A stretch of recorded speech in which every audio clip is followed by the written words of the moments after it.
All right, Chris, we're back, and I just realized as it was we were about to start, we are representing blue and red team today. So I think it's actually a very fitting color scheme.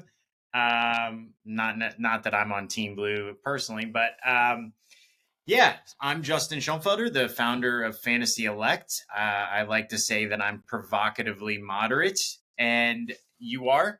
I am Chris Matola, a professional political consultant for 40 plus years, and I just have a lot of scar tissue. The only one who actually knows what he's talking about. Everything else, everything I say is That's just repeating what I read on Twitter. yeah, that's kind of what everybody does. Um, Actually, you know, uh, we should do an episode where we talk about our Twitter follows and who's good and who's really good information. That actually that'd be a fun. I love that. And we could also throw in there like most entertaining because Yeah, there are some really entertaining accounts that are very political and very savvy, and I think they actually know what they're talking about, but they deliver it in a funny way, which is a real skill. yeah, Um, and there's so many, you know, and people always complain about Twitter. Well, Twitter is this giant shopping mall, you know, and I mean, every day I find some kind of weird wormhole I can go down about stuff that's not even political, but that or stuff that like makes me laugh out loud, and it's like, and it's free, yeah. you know. Yeah, exactly. I will say this. I was talking to a buddy of mine yesterday, and I also, so on the company account, it's very political. On my personal account, it's political and business and just other interests that I have. And on the business side, there was somebody that a buddy and I both follow, and my friend sent me a tweet, and he said, we have to really up our game on social media. And the irony is there are like tech founders or influencers, business influencers that'll say, you want to get if you want to advance your career, you have to cut through everything and just do deep work 3 hours a day. And I said to my buddy, this guy's literally tweeting all day long. Everything he just said is absolute and utter bullshit. Why are we listening to this guy? That's great, It's great it's insight. similar to like when Elon Musk is like, I work 24 hours in the Gigafactory. It's like you're tweeting for 24 hours. When are you actually doing any work? I mean, don't bullshit me. I know I'm a bullshitter. Yeah. Well, I mean, and like a lot of this advice is, and you kind of see it, and it's fun to make fun of. It's like, well, first thing you do is you take your $100 million of inheritance or seed money, and you know you kind of go from there, and Right. you go fuck yourself, you know, really. Um, Totally. What's the old adage? What's the easiest way to make $1 million? Take borrow 5 million and invest it or something like that. yeah, There's like an adage of yeah. yeah, Yeah, I mean, you know, yeah. you take again, like you look a lot of the wealth that people are doing, and you kind of go, oh, okay, and then you start doing the math about just sticking it in the Vanguard fund, and you kind of go like, you know, I could sit on the beach on my Right. ass and make that. Right. Okay, so this week I realized that we have not talked about Menendez and his resigning of the Senate seat. You said before, and I think rightly so, that that isn't a good look for Democrats, considering the kind of the position they like to take in the high and mighty position. Mhm. Now he has resigned. I haven't seen what names are being bandied around as potential replacements. How's this going to play out given we're so close to an election? What's going to happen? Um, And this is like your home, this is your yeah, home state area, right? So, yeah. I mean, Phil Murphy's being a jerk off. I will say as usual. Um, you know, the simple move on this is the guy that won the Democratic front runner is a he's a congressman called Andy Kim.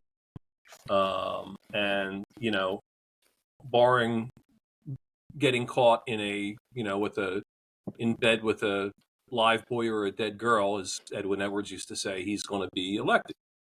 And so the easy move that makes everybody happy is for him just to appoint Andy Kim. But Murphy's wife was forced out of the primary by Kim because she came across as like a blithering idiot.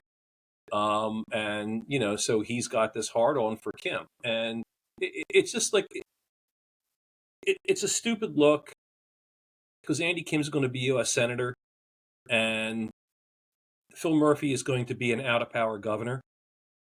And so you would want to mend fences, you would think, if you had half a brain politically. But and again, I'm not a big Andy Kim fan. I mean, I did. I lost a race to him, and I don't like him for a lot of reasons, which are neither here nor there. But but he is politically savvy, and he certainly is going to be the next U.S. senator, and so just do it. And the other piece would be and by the way, it's important to appoint him because if he, Senate seniority is based on the amount of time you were there. And so literally for all the other new freshmen coming in, Kim jumps the line if he's there for a couple more months. And so it actually means something for the state of New Jersey to have a more powerful senator. But it's just a shitty thing to do. But, he's been a shitty governor. And again, I mean, I don't even have a dog in this fight. But if he puts in a caretaker, they're going to have to go and figure out what the hell they're doing. And, it's an election year and nothing gets done. I mean, nothing's getting done after Labor Day in the Senate, unless there's some kind of a national emergency, so they're literally going to have a caretaker there for a couple months. And it's bad politics. It's stupid. It's stupid legislatively and good government wise. But that's not the part that offends me. The part that offends me is the stupid politics. Well, it's funny that you say that. So was Andy Kim the one that there was the large there was the court fight over the county line? Wasn't it? Yeah. Wasn't it the Kim? Wasn't it Kim that? Yeah. Was that? Yeah. Yeah. I mean, he like Murphy was on the other side of that. And in the courts doing the most New Jersey thing ever, they said, well, we're only going to remove the county line for some of these in some parties and some places and some primaries, because once again, it's New Jersey. And so, everything is a fix or a shakedown or a inside deal. Right. But yeah, but that was it. But Kim has been a great political instincts, a formidable candidate. And again, I mean, it's churlish not to give him a seniority advantage. Well, I wanted to ask you about this because in my mind, I actually did think, because we had kind of laid the groundwork for this conversation a couple of weeks ago, I actually thought that he would do the same thing. I thought the winner of the Democratic primary, same party, makes sense. Put him in, gives him an advantage, whether he even needs one during the general, because he can run as I currently have the job, blah, blah, blah. It's right. Possession's 9/10 of the law. And then I remembered you saying that his wife, the governor's wife, had run, and I thought, oh, well, he might even put her in for a couple of months. So I wanted to ask you, and I could have done a Google search, but I wanted to ask you, do you know, is there any benefit given to someone who only serves for a couple of months but was a senator? Do they get any benefits? What is the benefit other than saying I was the senator from New Jersey?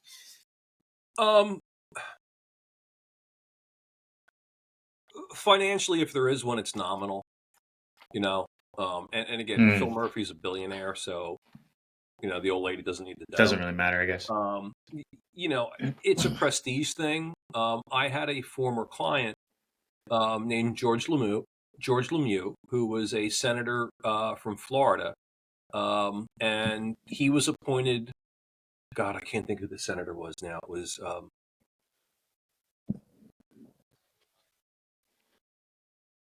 I can't think, but there was a senator in Florida, Republican, that resigned to take a position. I want to say as university president. I can't quite remember. And George Lemieux was the governor's chief of staff.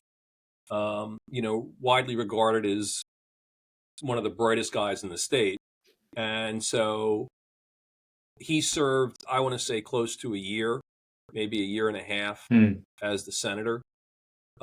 In Florida, and it was done for a political reason because it'd be a rough Republican primary, and he didn't want to give anybody the the leg up, but also from a purely what's good for Florida thing is Lemieux was super smart and he hit the ground running, and he was kind of, for the not a long time, the small part of the term he was there, he was very, very effective. Uh, and so there's that kind of thing too. But again, this is a no-brainer because again, it's not like this is the middle of a term. This is Right. It's months. It's it, 2 months. it's months. It's months, and nothing's going to happen when the campaign starts after the Democratic convention. So you said that. I actually put on our thing today. I'm curious what your take on this is. So I saw they were looking at the legislative calendar and how little shit has actually gotten done. Yeah. And so I was wondering if there was going to be an October surprise because only 5 of the 12 fiscal year 2025 spending bills have been passed by the House. And it looks to me like within days of returning from the summer break, the summer recess, they're going to immediately come up against a government potential shutdown if they don't pass spending Mm-hmm. bills, mostly on the House side. Granted, there's, Mm-hmm. I think, 1 or 2 left on the Senate side. Might be harder to get done. I don't know. So do you see anything where it actually that for political reasons, that becomes a battleground between the two parties is the legislature trying overspending? No, Could it get interesting? Could it turn into it an could. interesting fight? I mean, it could. I doubt that it will. Johnson, for all the abuse shoveled on him when he took the job after that kind of crazy ballot thing. He seems like he's got a pretty good handle on everything. But I think that the reason there won't be a problem with anything is because there are no more primaries, and so you can't really. I mean, Right. whether we should be spending ourselves into this kind of debt is a totally different thing. And a very good Twitter follow Brian Rydell had this very long. What they did is they asked a bunch of think tanks to say how would you solve the deficit and where is it going, and like holy shit, it makes you want to like turn everything into gold and stick it under your bed. But there's no particular advantage to anybody right now being fiscally responsible or compliant. And so plus, if you're in a swing state, or if you're in a close election, you got to get your ass out there and campaign and raise money. You don't have time to be Right. jawboning on the floor of the House. And also, the time for being the most radical is during your primary. The time for Yeah, being the most normal is in a general, yeah, right? So, yeah. It's over. Yeah, um, I, yeah, you yeah. never know. You never Okay, know. But that makes sense. I just saw that there was quite a bit left to do for spending and knowing. And you're right, actually, generally, our history as a country of, government shutdowns is post an election, post a power change. The opposition party wants to use that. And in all fairness, mostly the Republican opposition yeah, party is the one that wants to shut the government down. It's yep. a tool that they use. Um, so yeah, it doesn't seem like it's something that serves either side prior to the election. At post, perhaps. And I've said this Um, before. I've said this before in this podcast, and credit for the phrase goes to my friend Alex Castellanos, and he said that the greatest general election slogan in the history of politics is "more free shit for you." And both Trump and Harris are playing the "more free shit for you." We're going to increase yeah, defense spending. We're going yeah, to cut taxes. We're going to fix healthcare. We're going to, I don't know, pave roads and all this shit. And we're not going to raise your yeah. taxes. Yeah, well, don't work like that. But, more free It shit does. for you. Yeah, you know, that's a good pivot point. I think we're jumping to something now, but I do want to get your take on something. So Harris, in my mind, may be playing this far better than I thought she could or would. Mm-hmm. I, I wasn't impressed with her in 2020. I don't think anybody was impressed with that campaign. 4 years can make a big difference. I think that's part of it potentially, but also she hasn't had to campaign, right? She hasn't had to go through a primary. So she has an advantage now. Although truthfully, Trump didn't really campaign during the primaries either. I don't Mhm. think. I don't think he had to either. I think he had it wrapped up. So but she certainly has an advantage that seems to be playing to her, which is I don't know that she's a great campaigner typically, but I have been impressed. She seems to be capturing an economic populism tone that Mhm. Biden, maybe because of cognitive reasons or because he just wasn't able to get out there, wasn't actually hammering home his position if it was his position. And one example, she's talking now about capping drug prescriptions and stuff. I wanted to point out, I saw a post today. Merck is charging $200,000 for a life-saving cancer drug called Keytruda. They've made $7.27 billion off of it in the last quarter, and it was developed with American taxpayer dollars, which means the federal government has the power to lower the price by Mhm. taking Merck's patent and giving it away because it was developed with American funding. I think you don't have to increase the debt to actually make people's lives economically better. It's this shit that actually is a winning economic argument, that we're not going to sell you out to corporate interests is really all Americans are looking for. And it seems to me that the Harris campaign so far is far better at sending that message out than Trump is. And he feels a little flat-footed in that messaging. Do you think I'm right, or tell me how I'm Yeah, wrong? yeah, no, no, I think you're right, and I think that Biden was such a train wreck.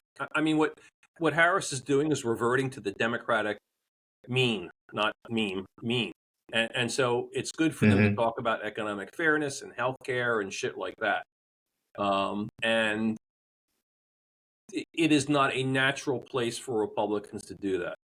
I actually do think that Vance helps them do that because of some legislative stuff and just kind of a more populist demeanor. It makes it more comfortable. But like Mitt Romney was never going to talk about, you know, fairness and keeping healthcare costs down, or in a way that was both meaningful and credible. The easy Trump pivot is, um, to take that to take the cancer healthcare drug thing and say, holy shit, Harris, you've been in charge for the past fucking 4 years. You let this happen. This is your fault. This happened under your watch. As president, I'm going to take this. I'm going to make them. I mean, it's an easy pivot from where I'm sitting right now in my office. In a presidential campaign, you've got to get through layers of people to get that. There actually is discussion about policy implications, which there shouldn't be, but that's you figure that out after you get elected. But to your point, and is that for Republicans, it's like being a right-handed pitcher and then being asked to throw left-handed. You can kind of do it, but it's kind of lumpy and weird, and it's not a natural throwing motion. And so what I think has been interesting over the past week, and I think Harris has had a good rollout. I think it hasn't been a great rollout, but coming after Biden, all she needs to do is do a C job to be given an A. It's like, oh my God, she can walk and have a normal conversation and not look like you should hit a silver alert. And you go, thank God. And she comes across as both, she comes across as younger than Trump and more vibrant than Trump, and kind of with it. Right. And that is a really great advantage. And I don't think it's so much Harris, the politician, or Harris, the elected official, that is doing well right now. It's like, oh, thank God somebody's young and I don't have to listen to this shit anymore. And how that plays out, will be interesting. But I thought it was interesting and a big mistake that Trump's been hammering away at Harris on the border, which is a top issue, and Harris kind of fought back and did this. It was a web ad, so it doesn't mean shit. But fought back on the border, and it was absolutely tone deaf. I mean, it was striking how dumb it was, because Harris is never going to win an election on the border. Fucking never. Never, never, never, never. And you can take whatever stats or arguments. Well, Republicans did not push forward the Biden thing. Yeah, they didn't. True that, like, on this one vote or on these two votes, that Republicans didn't push through a plan that Biden ignored for 4 years or 3.5 years. That's an argument. It's not a good one, because everybody knows what happened under Biden and the border. The way, and I was shocked to see a number of consultants who I respect and admire said, "Oh, that's great. She's fighting back on this." And, I think that they're fucking insane, because the way that you fire back on that is you say, Donald Trump and the border. Once again, Trump is lying, because people will agree to that. Trump is lying. Harris has a plan to whatever the fuck it is, build the wall. Put your factoid in there. But the real issue is Donald Trump trying to take away women's right to choose, or Donald Trump, blah, blah, blah, blah. It is a pivot. If you want to do the counterattack, it's a pivot. But you don't fight on ground you can't win. When I saw that, I was thinking, and again, I think the Trump political operatives are very good. I don't think the Harris people are very good. But when I saw that, I thought, oh my God, they're not going to try to litigate something they can't win on.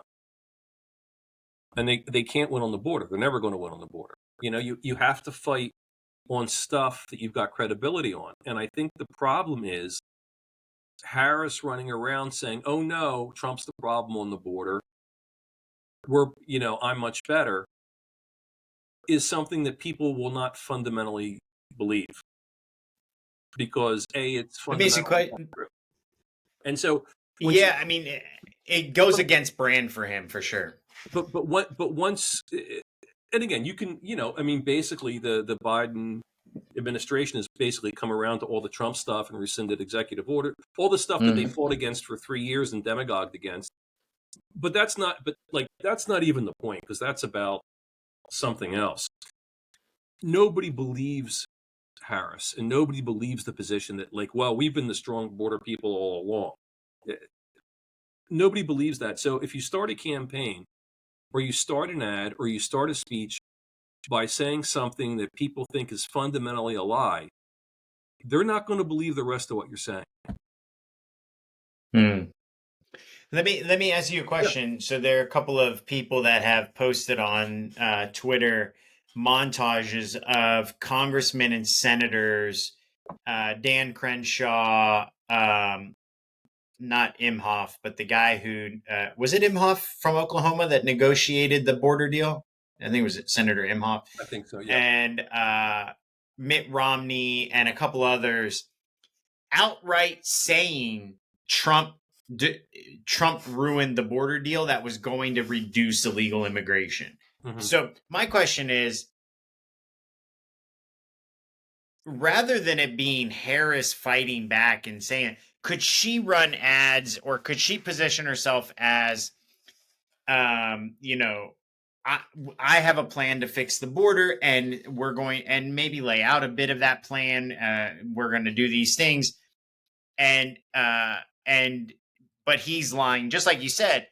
But then also run targeted advertising from some unknown PAC to the right of Donald Trump, saying things are getting worse on the border because of Donald Trump, so that you can plant the idea, and it's Republicans saying these things. And I know enough Republicans here in Texas to know that just because a Republican says something doesn't matter. They'll call him a rhino if they don't like what they have to say.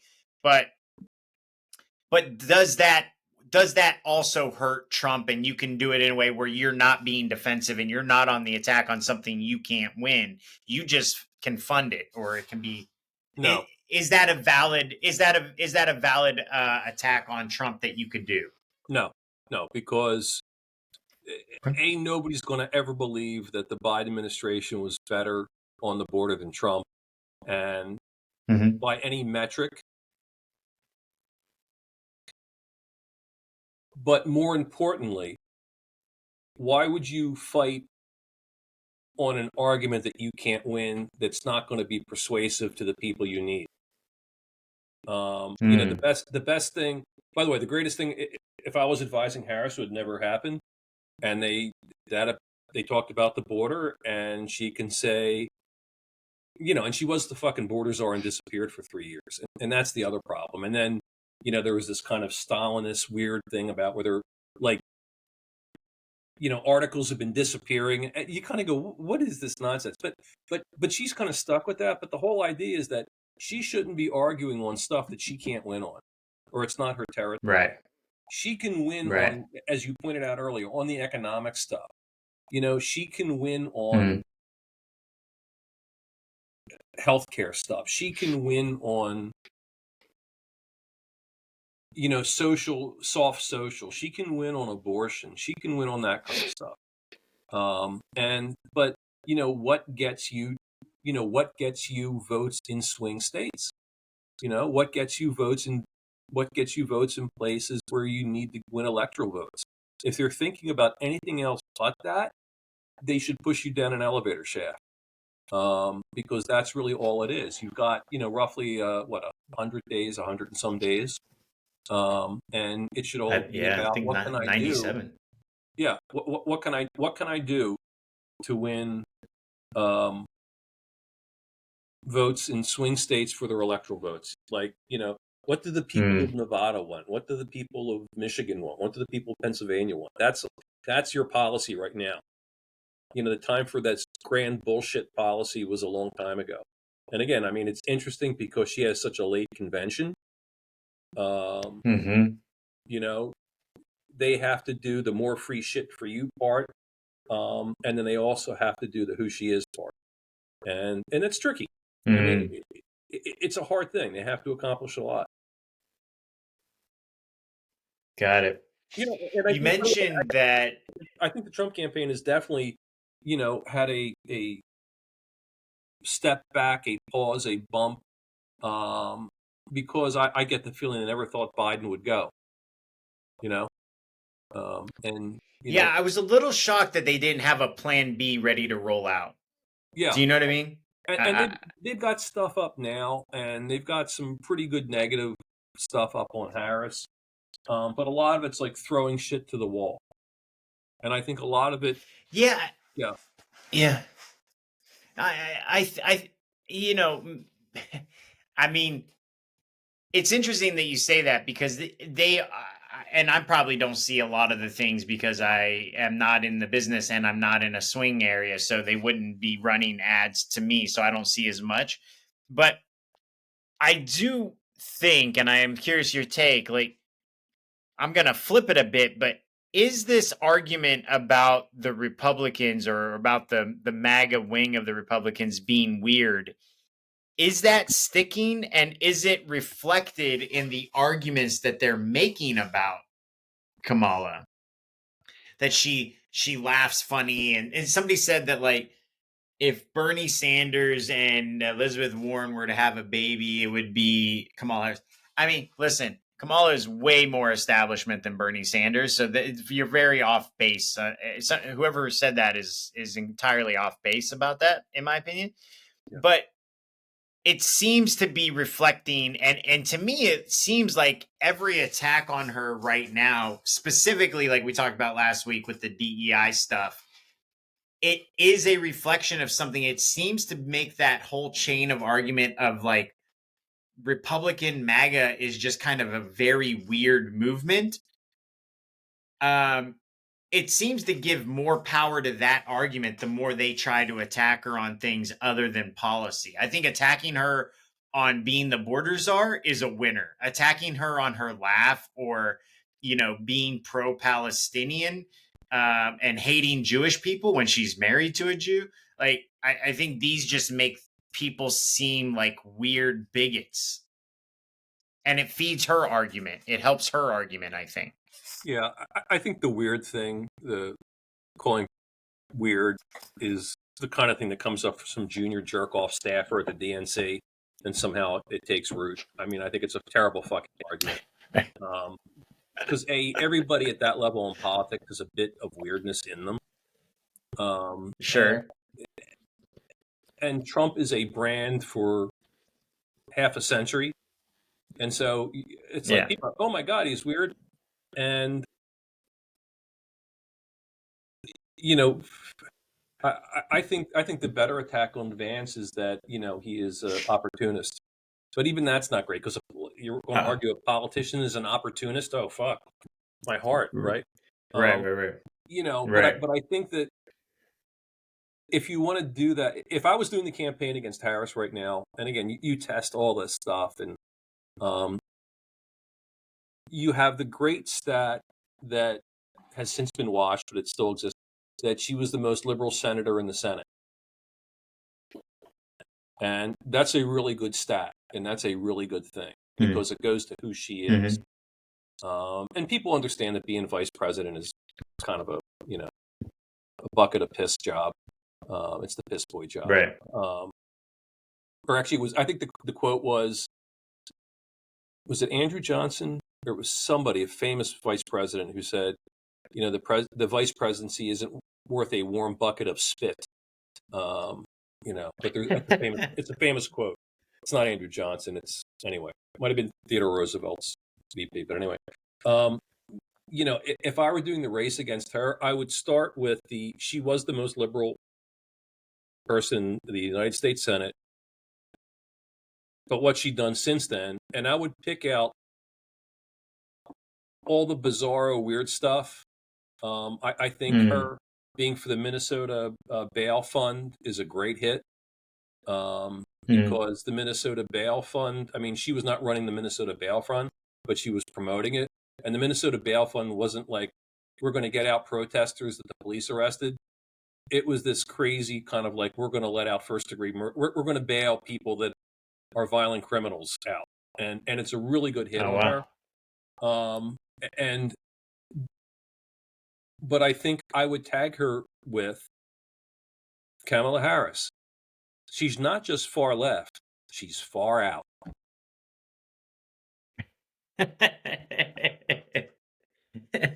Spoken like a true ad man.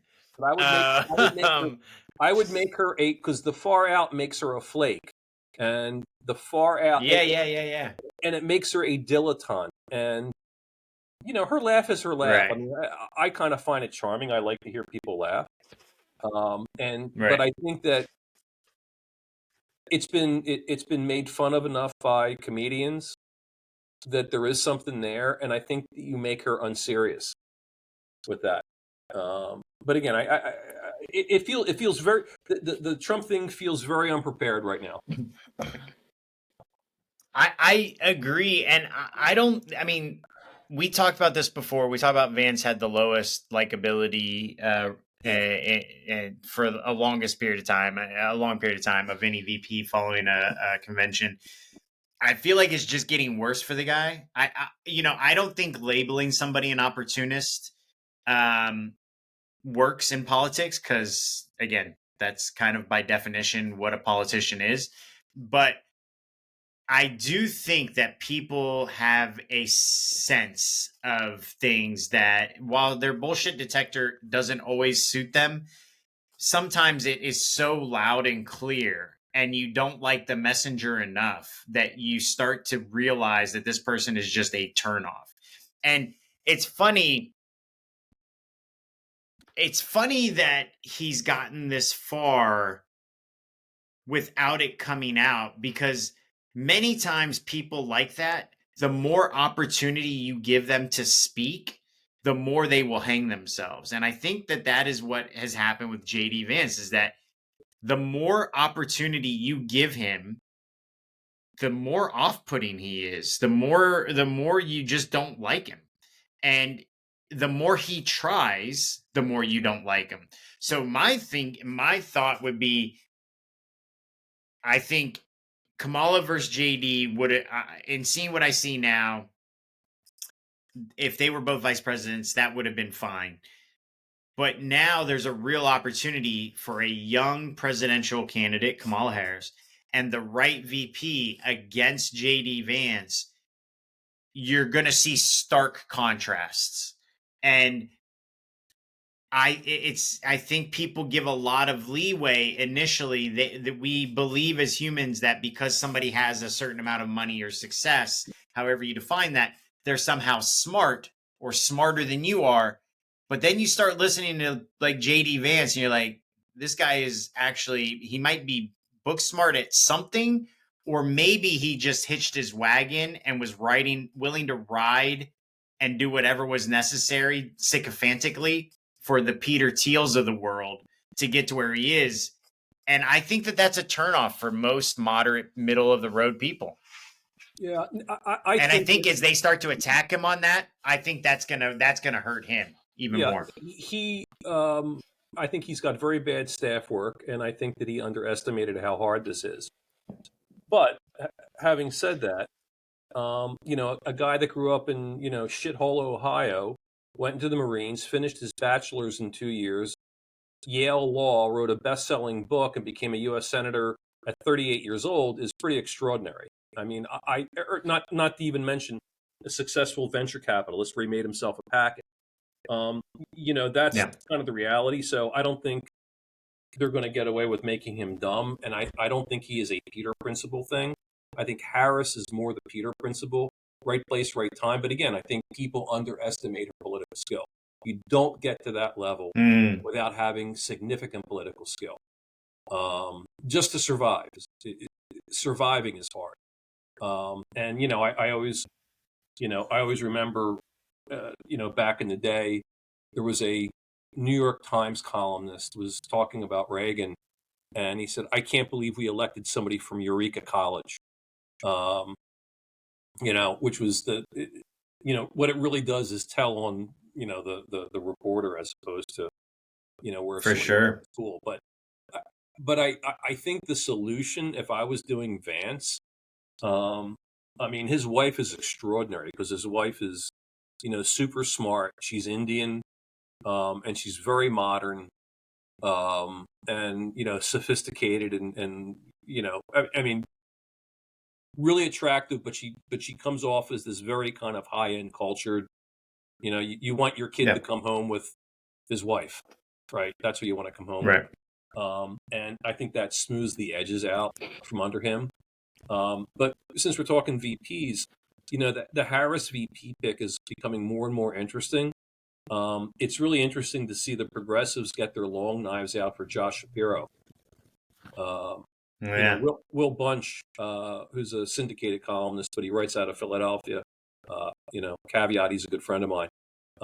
Wrote an article about why the progressives hate Josh Shapiro, and I think that Josh Shapiro is the dead fucking center of American politics. I think he'd be a formidable. If Josh Shapiro was the nominee as opposed to the VP potential, I think he would, be looking at like a 320 plus electoral state wipeout. I think he's that good. And that's the thing about the VP pick that has always played in the back of my mind when people throw these names around, is how many of them actually want to tie themselves to Kamala for their career. Even Buttigieg, who I think has a future, and I saw him on the Daily Show. There's definitely, he's definitely got something, and I mean, obviously he does. That's how he got to where he is. I don't see him signing up for a career like riding the Kamala train. Why would he want to jump on that band? Why would he want to jump on that wagon? I'm going to stick with what I said before. I think the campaign might reach out to some of these people and want them. I don't think they're going to get yeses. I think it's going to be more like a Roy Cooper, a Waltz, or a Kelly than it is. somebody who has a future even in the next cycle. Well, Cooper took I don't himself. know them. Cooper took himself out. Oh, did he? I didn't even see that. Yeah, he took himself out, and the argument he made was, well, I'd probably have to turn the state over to Republicans, and That's a which good is argument. no, not really. If U.S. Senate, it would make sense. Nobody gives a fuck about who the governor of North Carolina is. I mean, if it's a Democrat, it's a Democrat in his last term. So, no, nobody cares. Because he's termed out, right? He can't go again. And both U.S. senators and the legislator are all Republicans, and lieutenant governor, he's the outlier. So it's like, you know, but he just may not want to do it. I mean, when you're at that age, do you say, do I want to do this for the I mean, if you hey, it's 8 years, just a couple months, which you kind of go, okay, I can do this. But if you win, you're stuck there for 8 fucking years of your life, and you look at it and you go, I'm 58 years old. I'm going to be, right? 72.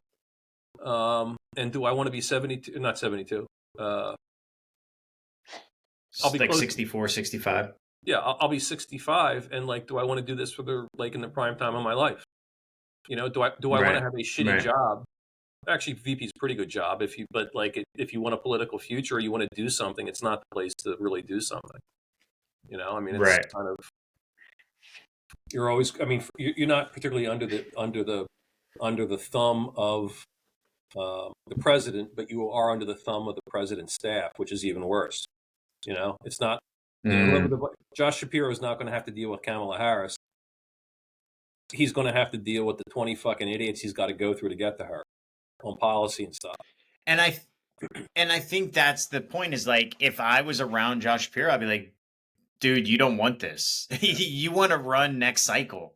You can, it's interesting. I don't know if you listen to the All In podcast, but one of the 4 guys, Freeberg, was saying that he's heard firsthand experiences. There was a board for a nonprofit, and they were going in to vote a new chairman in who's Jewish, and it was like a shoo-in. He's been on the board for a long time. And the discussion in the board meeting was, we can't have a Jewish chairman at this time, not in the current environment around Gaza and these things. And I think, they that came up because they were talking about the CNN article about, about Shapiro being Jewish, and is the country ready? I don't even know how. I mean, everyone who talks about it that I know, the All In podcast, the people around me, a little shocked that that's the question. That because he's Jewish, as if that should even fucking matter. It's the worst kind of anti-Semitism, because it's self-censorious,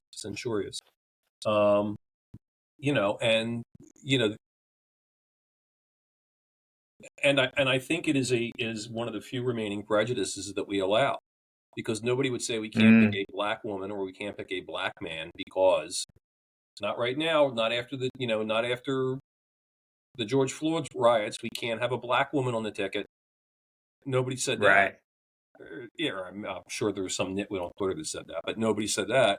And the idea that you can't have somebody who was born Jewish and is a person of faith, I mean, it's the worst kind of anti-Semitism, and but here we are.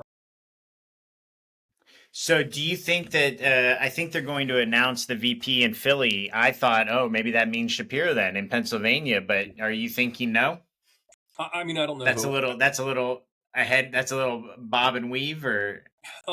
I think somebody posted on Twitter, or X or whatever the frig we're calling it now, that the last 10 vice presidential candidates haven't been announced in their state. It usually is wherever the hell they happen to be that day. Okay.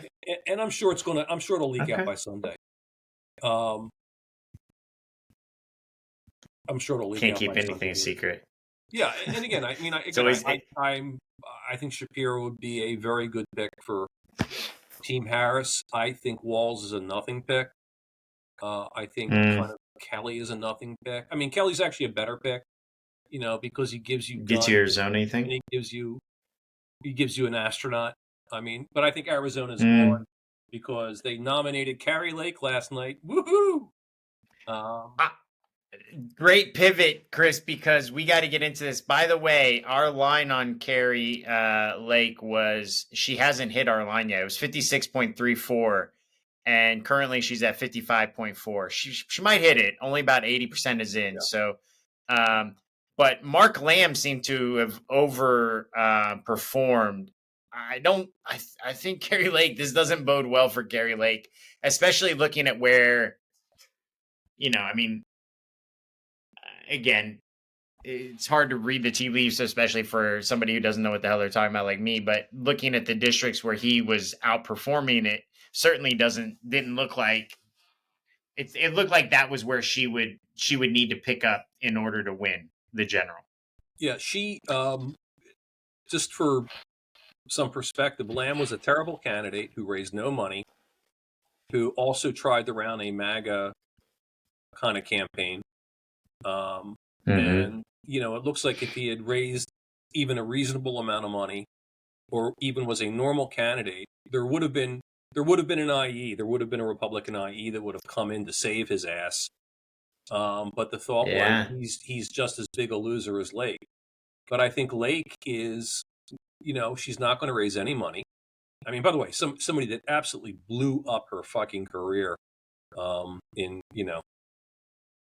she blew up a 40-year career in 2 years, which is it's kind of hard to do. But she managed. But no, she's going If to you get can't more. manage your own hubris, it will eat you alive. You can have the same level of hubris as other people, but you have to manage it.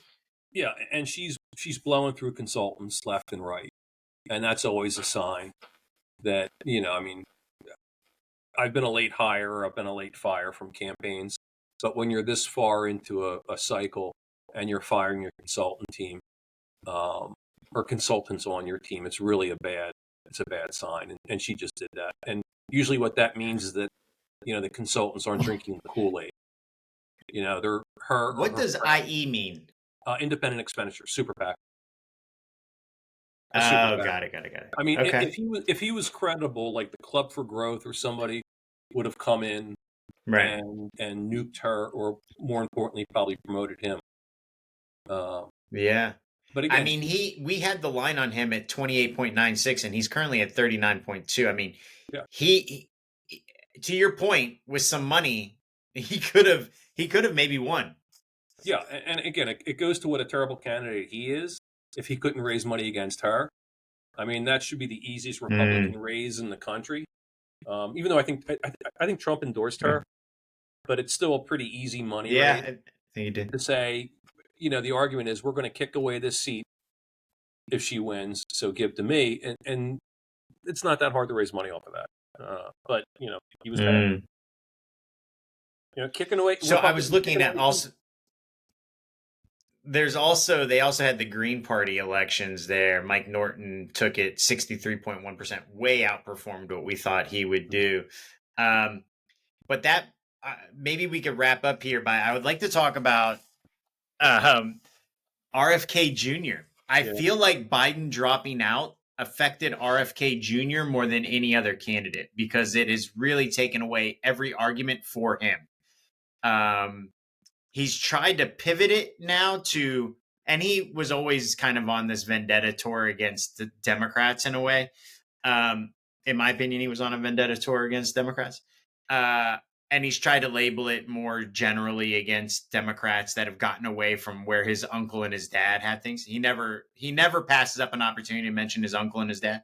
right. Um, but The, I don't the, know. What do you the think? original the original Beau Biden.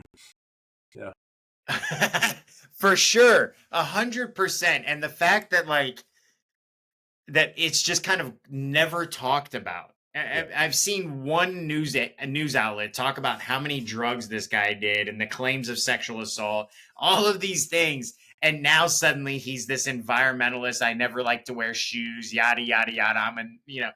It's like this guy is whatever. But um, do you think I'm right? I mean, did the Biden? I think that sunk RFK more than any other person in politics. Yeah, we should start a line about when he endorses Trump, or if he endorses Trump, He's because going to endorse I Trump, I think think. that's inevitable. You know, I think that is an Yeah. inevitable thing. Whether they can get a deal, but I think that both, Trump and, if Junior doesn't cut a deal, Yeah. he's going to be irrelevant in politics going forward.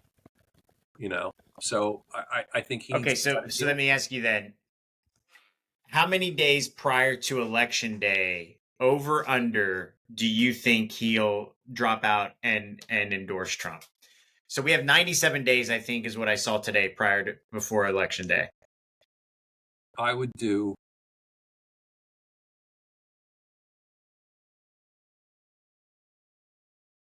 I think it's. Is that your October surprise? I think it's day 60. Well, actually, no, not day 60. Oh, I think it's.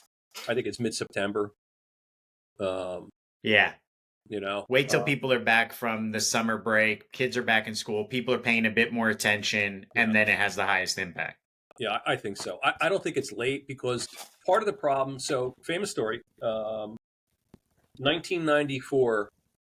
Rudy Giuliani, who's the Republican mayor of New York, late endorses Mario Cuomo uh, Hmm. for governor, and he's running. Cuomo is running in a very tough, close election against probably my favorite client of all time, George Pataki, uh, who went on to be a very successful governor. Giuliani endorses Pataki, Giuliani endorses Cuomo, and the first thing we start shouting was deal, deal, inside deal, insider deal, corrupt deal. This is part of the problem with politics. Deal, deal, deal. And it stuck, because in fact that there was a Hmm. financial deal, not for Giuliani but for the city. That but it was a deal and a bad one. But it stuck because it played to Cuomo's kind of corrupt political insider thing, and Hmm. and Rudy's kind of reputation for being a little shady, or being a little shady's not the right word, duplicitous, I guess, politically duplicitous. Yeah. And it was brokered by political consultants, and it blew up in their face. And Pataki won, and Giuliani had to eat shit for a couple of years until they reconciled. But I think if Hmm. it and it was a real late attack, it was a real late endorsement, and it was an October surprise, Hmm. because I think if it's too late, it smacks of deal or insider trading. I'm going to call it insider trading, but Hmm. I think you need it far enough out for it to be a rationale. I can't win now, but the election is so important. I'm getting out because blah blah blah. You do that, but I think if you do that in October, Right. it looks like, what did you get for it? What did you get for the deal? Right. Right. You know? Right. So Interesting. I Okay, think so mid September. I think September 15th. I'll say September. Okay. I was going to talk about we were a little bit more about the weird stuff. We can skip that. Although, have you seen any of this shit from Hung Cao, the guy running for Senate in Virginia? I mean, No, claimed that California is run by a bunch of Wiccans who practice witchcraft, and well, it's true though. he Yeah, also said on definitely true. By the way, if there he was also I mean, shit is so poorly run out here. If there was a fucking Wiccan ticket, I would vote for it in a second. Like, I'll get the Wiccans in charge, because these people. I just want to stop people anything from other shitting than on the the streets. Democrats at this point. No, I mean, I just want to stop people from Yeah, shitting on the streets. You know, yeah, yeah. right? Yeah. Exactly. Anything. I, I'm glad. I'm glad. I'm pro Wiccan right now. he also said though people don't want health care or don't care about having health care. I don't know if you saw the interview. No. I thought, what an idiot. But what I think we should end with is a little bit of Olympics coverage. Yeah. So there's a large kerfluffle, I don't know, about the Last Supper Yeah. opening ceremonies. I guess it's supposed to be actually Dionysus. I don't think I've ever seen that painting, but anyway, let's talk. I'll give you the opportunity to talk about the Last Supper versus the Dionysus. Is this just manufactured outrage, or should we really have a Second Amendment in this country when Americans didn't even place in the men's and women's skeet shooting? You know who placed? China, Yeah. the United Kingdom. They banned firearms, and we didn't even place. We should have first, second, and third with our people, as many guns as we have in this country. I'll let you pick which one you want to talk about. I mean, if there was a contest where you had to shoot with an AR-14 with one hand while holding the 40, we would fucking medal in that. And by the way, the South Korean women that won the pistol shoot, they look like right out of John Wick, man. They are fucking badass looking. I mean, totally. yeah. I mean, you look at that, and they don't have guns in South Korea. Right. So the Last Supper thing was a really interesting cultural moment. You know, somebody needs to work a little harder for me to be offended. But totally, you know, you watch and you go, clearly the Last Supper. And then there became this huge pushback. Oh no, it's Dionysus, and the problem with you Americans, you are all, you know, boorish and don't understand art and this and that and the other thing. And then, you know, when they actually talk to the people that produced the show, they're like, oh yeah, it was a Last Supper reference, and that piece was called The Last Supper, you know, and it was a reference to that with the and it's a very typical French mashup of stuff that's very typically French. You know, I think the French should be more upset that they couldn't come up with a piece of French art to reference and had a reference in Italian one. And personally, like I was, again, having Miss Piggy and Papa Smurf at the Last Supper for, you know, 40 seconds. I'm sorry, you need to work a little harder than, you know, kind of jejune community theater outrage for me. I mean, it was pretty pedestrian. right? You know, I was more upset that, you know, Dionysus, you know, the god of pleasure and fertility, stuff like that, had a fucking dad bod. I mean, he looked like some dude they pulled off, you know, with his ball sack hanging out, and it was Jack Black. Yeah, right. I mean, you know, it looked like some dude they pulled off Skid Row, and they painted him blue, and they said, "Here's an extra $10, go do this." I mean, I found that right. more insulting than anything. That, you know, nobody gave a shit about that. Yeah, they couldn't get a SAG-AFTRA or equity actors. Yeah, you know, it's like nobody had a good body in France who could do this. Right. You know, it's not like they were asking him to swim in the polluted Seine. But maybe it was Gerard Depardieu. Yeah, right. But by the way, there's a very good version of a French version of The Count of Monte Cristo where they actually do the whole book, and the whole book is like 1,000 pages of great, crazy stuff, and it's in French. And the only flaw with it's like a 10-part series, but the only flaw with the series is that, you know, Edmond Dantes, the Count of Monte Cristo, goes falsely accused. He goes into prison, and the only flaw with the thing is that this young, very handsome soldier goes into prison, and he comes out in 20 years looking like Gerard Depardieu. You know, he was at the Chateau d'If all-you-can-eat buffet. You know, it's like, what the fuck were you eating in there? You were on bread and water. Right. I'm puffy. But yeah, I mean, I understand why people are upset about it because it's mocking somebody's religion. You know, I understand why, you know, people were upset at the was it Charles Hebdo they killed the Charlie Hebdo. Yeah. You know, I understand why all that kind of stuff happens. I think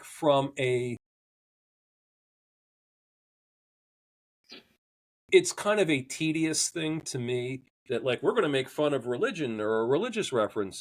It's kind of like, ugh, is that you're trying to be edgy there? You know, I mean, stop. Right. You know, but again, you're gonna have to work a little harder for my outrage. But you know, I thought what was most interesting is that it became, no, that's not what it was. No, that's not what it was. to, okay, that's what it was, and you shouldn't. You're jejune. You're you're a peasant. I have a solution to both of the stories that I offered you. We Yeah, give all of the Christians AR-15s and we put them loose at the opening ceremony, and then we can win a medal. yeah. But I mean, to your point, I mean, like, how the fuck did the U.S. lose the gun competition, right? But again, I I mean, know. and I always thought that. By the way, I thought that you had to look long and hard to find coverage of that, because I guarantee American networks are afraid of showing guns. Oh, we can't show guns. Right. Funny. You know, Yeah, yeah, yeah, yeah. don't go to a movie. But but again, I thought that those women were fucking badasses, man, and especially the way Yeah, after. and they got the yeah, yeah, yeah. You see like the Target things they wear, yeah, Yeah, it's crazy. I mean, and the one that won the one of the golds, I think, with a 10 millimeter or whatever it was. Like, after she did it, Mm-hmm. she just put the gun down like real slow, flipped up the glass, and then when she saw she had the gold, she took a little South Korean flag and planted it there, and with no emotion. I mean, it was like, Boy, fuck me, yeah. I didn't see that. That Oh, looks it's worth killer. it's worth That's watching, awesome. because I mean, she knew exactly what she was doing. She was playing to the cheap seats, and it was great. I mean, again, it was a movie. It was That's like John awesome. Wick. She should have been like John Wick 5. Yes. Nice. All right, my friend. Anything else we should drop in before we bounce out of here? No, I think we're good. I think by the next time we will know who the VP candidate is, right? Oh, that'll be exciting. We'll have to yeah, well, we'll see how right we are. So who's your pick then? Who's it gonna be? I think it's going to be Walls, Minnesota. I think Okay. I but I Safe think pick. but I think the yeah I think it's the do no harm pick. But I think the best pick is Hmm. Shapiro, hands down, is the best pick. Hmm. I think it's gonna be Walls too, and I think it's because everybody else said no. Yeah, Um all right. If you're listening, like and subscribe. All you have to do is hit the bell, and we'll see you in the next one. Chris, I'll see you next time. pleasure.